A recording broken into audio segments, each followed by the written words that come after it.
welcome everybody. Alonso, Duralde, Dave White. We're here with episodes 4 and 5 of Finding Mr. Christmas. You know why? Currently streaming on Hallmark Plus. Cliffhangers, two-parters. Yes, this wound up being a cliffhanger for reasons that pretty much tie into the guy who got his guy with the detached retina. Right. He's got a name. I can never remember what it is. Daxton.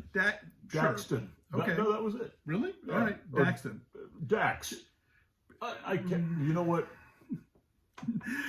I hope he's healing well. Indeed, right. Yes. All love to his eye. So yeah, episode 4, The Talented Mr. Christmas, which, you know, we love a reality show that's named for a novel and a movie about a vicious murderer, gay guy who will kill anyone who gets in his way. Yes. There needs more of that energy on this show, frankly. Yeah. But this is the one where they have to run the obstacle course after cutting down a Christmas tree. Oh, so much happens. Okay, so have you seen the Saw movies?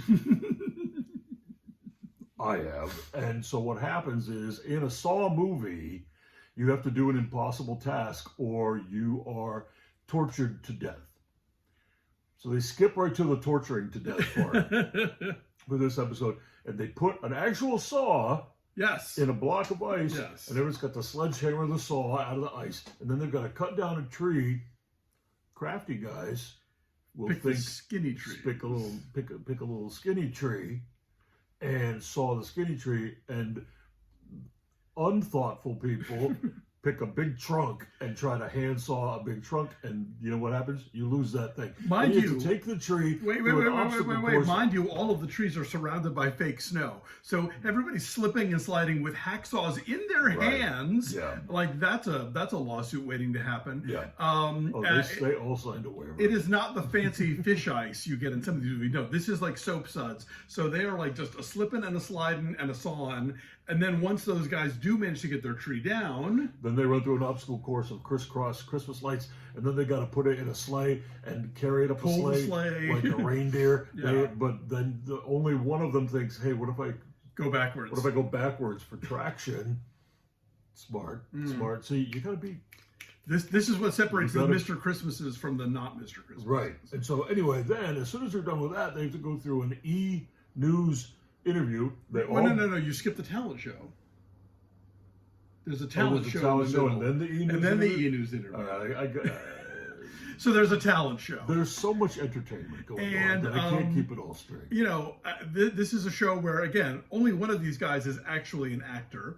And that, of course, is Elijah from Hamilton. So he does a rap because, you know, he toured for 5 years in Hamilton. And the other guys do a mix of things. Obviously, who's Hayden?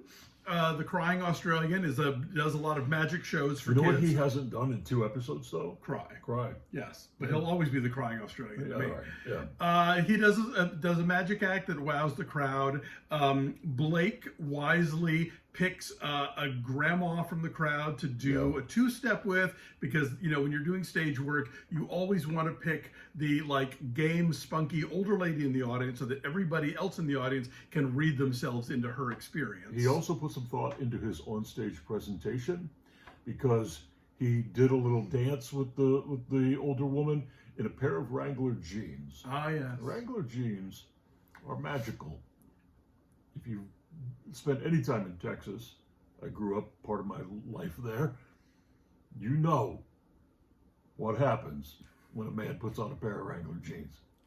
This is a family video. They make you into a merry gentleman. Everything,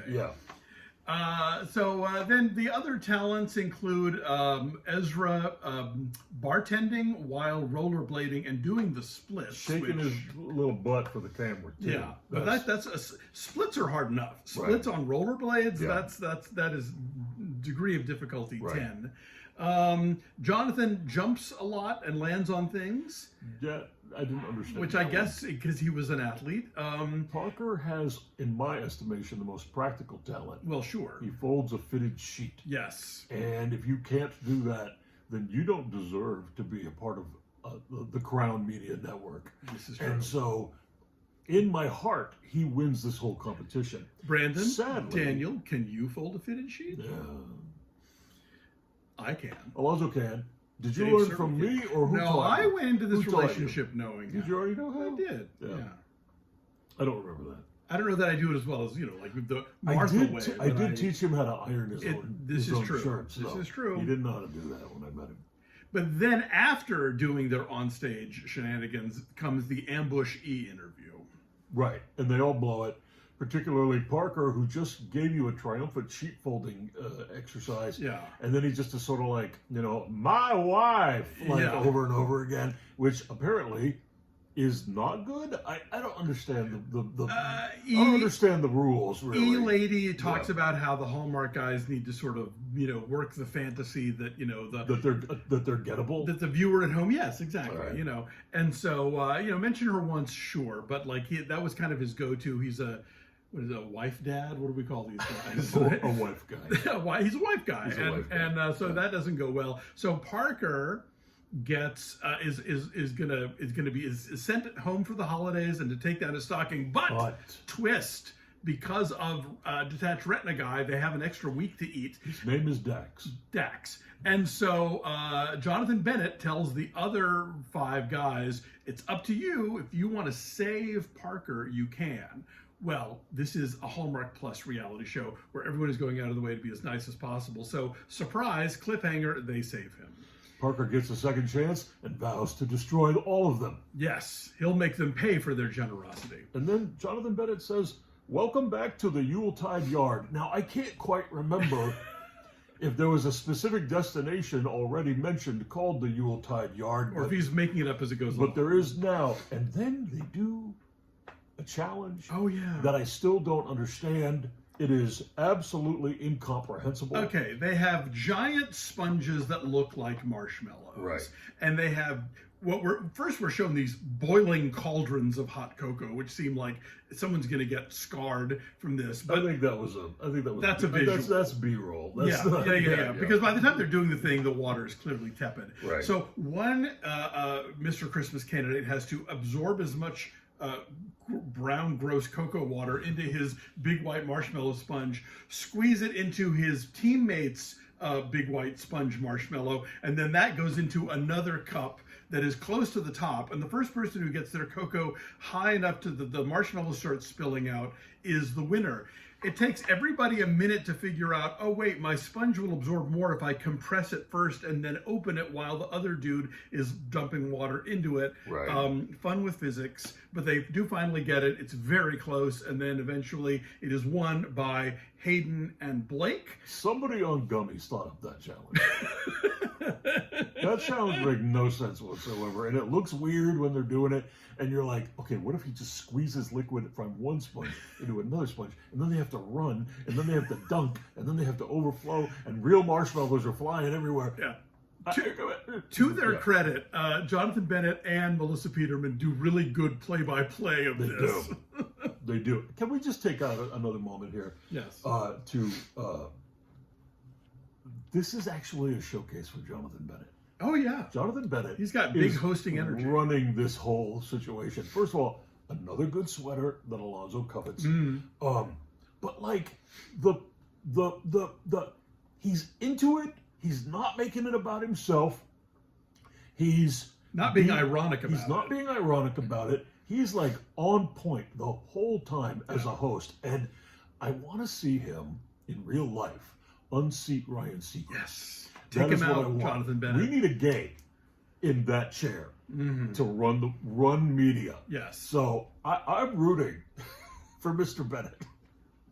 Anyway, continue. Do it for all of us. So, all right. So they get the advantage going into the star quality thing. This week it's improv. And improv is hard to watch when professionals are doing it. No, it's not, Oprah. So, the contestants are all real game, and some of them are better at it than others. Yeah. Blake and Hayden actually nail it pretty well. Elijah, of course, I don't know if you heard, but he toured for 5 years in Hamilton. He nails it as well. Other folks don't quite pick up on the thing of, yes-anding and moving it forward and playing off of what the other person is giving you. So Melissa Peterman and special guest BJ Britt, who is Jonathan Bennett's co-star from the Groomsmen movies, are giving a lot and not always getting it back. Here's my favorite part of this, okay? Mr. Bennett is there saying, giving each person their character, Yes. giving them a motivation for how they are to work through the scene. And a thing they have to do when they hear a bell ring. Yes, but that's less important than this part. This part is they walk right up to Jonathan Bennett, and Jonathan Bennett says, "Hey, He'll make up an hey, Blake, how is that local tree farm that you own?" And okay, so every morning I go to the West Hollywood Aquatic Center to do physical therapy for my recently installed hip replacement surgeries. I'm moving like crazy. And I go with my friend, my local friend, Gary, and we drive there together. And on the way to the pool this morning, we were personally improving that local tree farm that we own. And here is what, if they had been all of them on their game for improv, and by the way, none of them were on their game for improv. I am actually a stupid person, and I could improv better than them, and I proved it this morning in the car. Gary said, "Hey, Dave, how's that local tree farm that you own?" I said, "Well, we're on hard times. And I sure do wish someone, a rich billionaire from the city, would come in and help us some way and revive the Turn town." it into a parking lot. Here comes the evil billionaire, Mr. Potter coming in. I'm gonna own this whole town. And then I turned to Gary and I said, "Hey, how's that bakery, that local bakery that you own?" And he said, "Well, when I took it out of the hands of my parents because of their ailing health, and I had to run it myself, and the insurance companies are breathing down their neck because they're not going to fund their hip replacement surgeries, and the whole place is a disaster." And what we agreed upon as improvers is that only a socialist utopia will make a Hallmark Christmas movie actually good and relevant. And scene. Yeah. So Parker ruins it again. Yes. And gets kicked off. Elijah wins without being saved this time. And then the fox from Lars von Trier's Antichrist comes out and says, "Chaos reigns."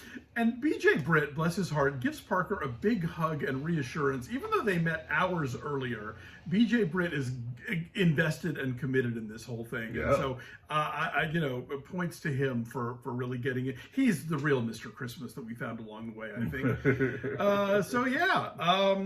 We proceed apace. I don't know how many more of these there are. Five-ish. Who knows? There are 5 men left. Right, but there's going to be they're going to get it down to the last 2 or 3. Okay, right? So we've got 2 or 3 more episodes to go. Yeah. Anyway, we'll be back with more. Thanks for watching as always, and until next time, Merry Christmas.